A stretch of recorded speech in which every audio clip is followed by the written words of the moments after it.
This is a Stihl TS 420 I just rebuilt, put a new crank and bearings and seal. Rebuilt the carburetor, got it idling nice.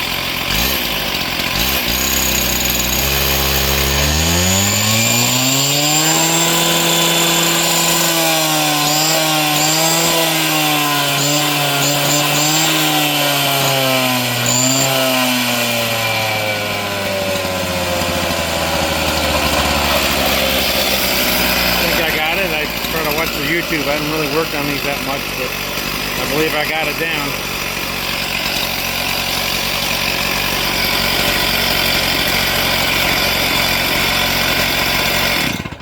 It starts real easy. Now it's hot. Let's see what it does.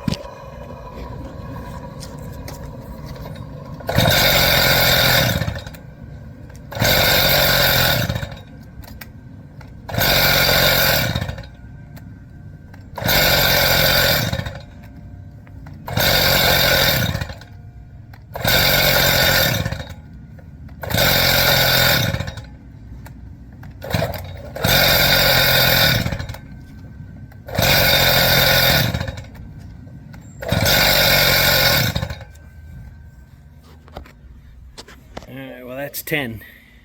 So this is what I do to make sure she starts up idle. So, alright, well, enemy weeder man out. That one's done.